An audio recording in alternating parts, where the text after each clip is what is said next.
英国周二指责中国侵犯维吾尔族的人权，甚至称其野蛮，并宣布新规定禁止进口涉及强迫劳动的商品。英国外交大臣拉布在措辞强硬的评论中说，这些侵权行为具工业规模。他说，这种真正可怕的野蛮行为，我们希望上个时代就消失的产物，却在今天我们说话的时候，有国际社会的主要成员之一继续这么做。他强调，英国有道义上的责任来回应。拉布概述了一些计划，如果有英国公司无意或故意从侵犯维吾尔人人权的行为中获利或助长了这种行为，就会被禁止与政府合作。他也预计加强英国的现代奴隶制法案，对不遵守透明度规则的企业进行罚款，并将该法案扩大到公共部门，对东突厥散周边的出口管制进行紧急审查。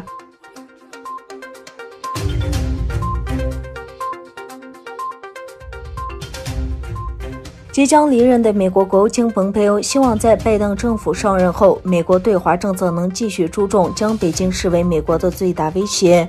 蓬佩奥在回答美国全球媒体总署属下美国之音的台长鲍勃莱利的提问时说，我确实认为在这方面有一个共识，我与民主党人在很多重要议题上合作过，香港议题，还有我们所说的维吾尔和新疆议题，以及那里发生的暴行，所以我希望这将保持不变。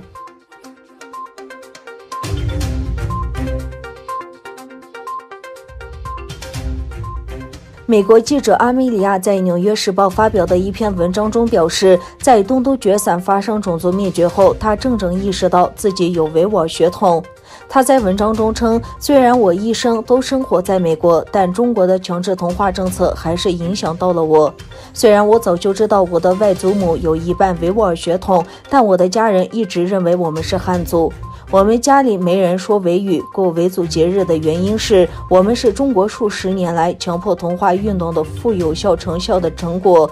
中国官员称这是推动中华民族一体化。他表示，对维吾尔人的这种敌对政策让我的家人相信接受我们的中亚背景有太大的风险，但现在这已不再是一个风险问题。近几年来，坚持自己的维吾尔认同已成为一个生死问题。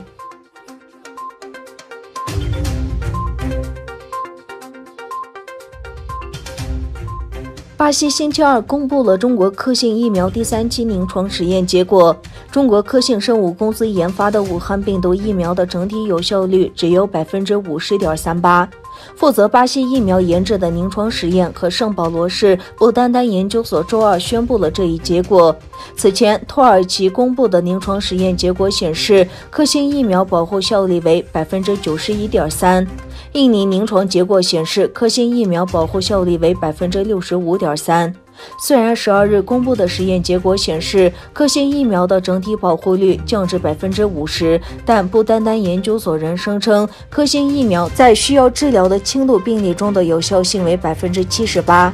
圣保罗州州长上周在新闻发布会上表示，圣保罗州政府证实后期实验结果显示，中国科兴生物研发的武汉病毒疫苗的有效率为 78%。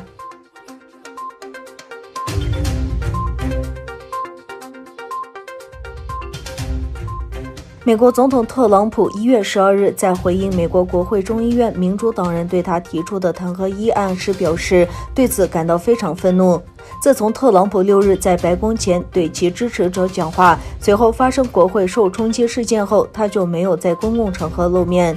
特朗普周三在出访前向媒体发表独白说，至于这一点，我们希望没有暴力，从来都不要暴力。我们希望绝对没有暴力。在弹劾上，它是真正的延续，在政治史上最大的猎物。这是荒谬的，这绝对是荒谬的。这场弹劾引起了巨大的愤怒。